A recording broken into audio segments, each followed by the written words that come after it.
ચોમાસુ સિઝનની વાવણીનો સમય આવી રહ્યો છે ત્યારે ટ્રેક્ટર ચલાવવા માટે ડીઝલની ખાસ જરૂરિયાત રહે છે, પણ હાલે ખેડૂતોને સમયસર ડીઝલ મળતું નથી। 15 થી 20 લીટર ડીઝલ માટે પણ 7-12ના ઉતારાની માંગ કરે છે, જે યોગ્ય નથી। ડીઝલના અભાવે વાવણી જમીન તૈયાર કરવાની કામગીરી, સિંચાઈ તથા અન્ય કૃષિ કાર્યોમાં ભારે વિલંબ થઈ રહ્યો છે।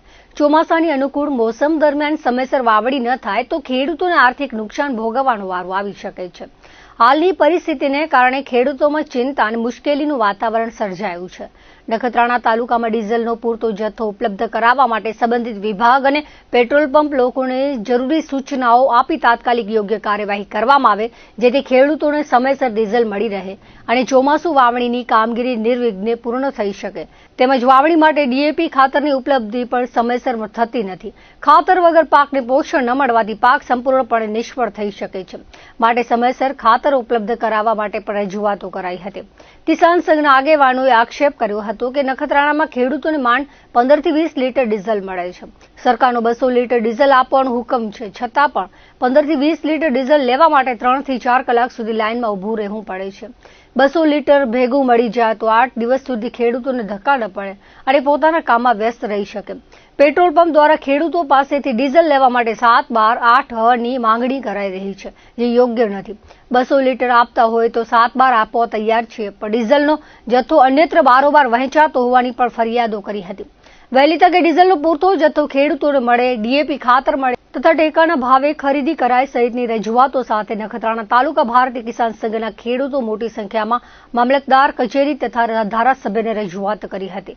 મામલતદાર રાકેશ પટેલે જણાવ્યું હતું કે નિયમિત પેટ્રોલ પંપની તપાસ કરીએ છીએ, ક્યાંય પણ હજુ જોવા મળ્યું નથી। 24 કલાકના આંકડા લઈ રહ્યા છીએ, સીસીટીવીના ફૂટેજ પણ લઈ રહ્યા છીએ, છતાં પણ ક્યાંક અન્યાય થતો હશે તો પેટ્રોલ પંપ એસોસિએશનને બોલાવીને સૂચના આપવામાં આવશે, ખેડૂતોને પૂરતો ન્યાય આપવામાં આવશે। ખેડૂતોને ડીઝલ પૂરું મળે એવા પૂરતા પ્રયાસો ચાલુ છે તેમ જણાવ્યું હતું।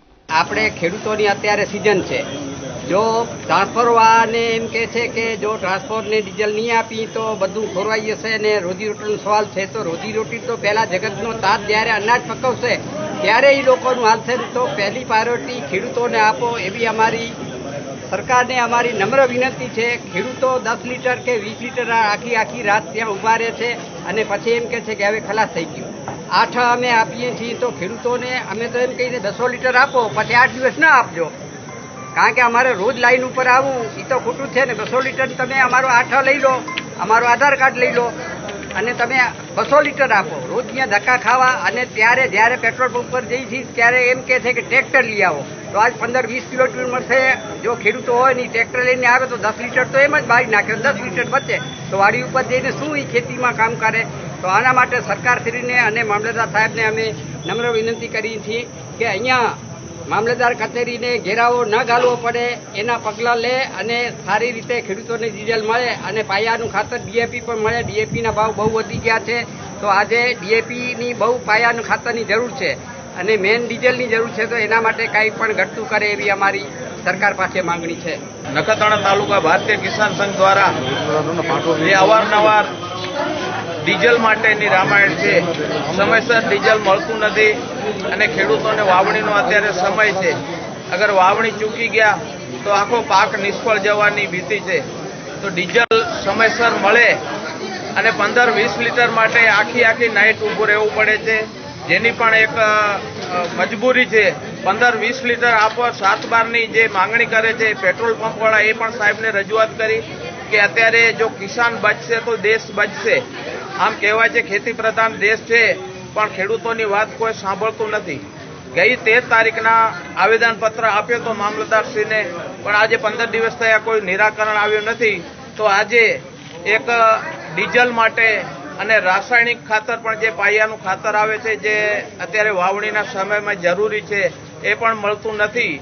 અને બીજી વસ્તુ જે અત્યારે રાસાયણિક ખાતરના ભાવમાં એટલો વધારો આવ્યો ગયો છે, 700 ને 800 રૂપિયા ગુણી પાછળ વધ્યા છે, જે સરકારશ્રીને કીધું છે કે ભાઈ આ ભાવ વધારો પાછો ખેંચે અને સમયસર ખાતર મળી રહે।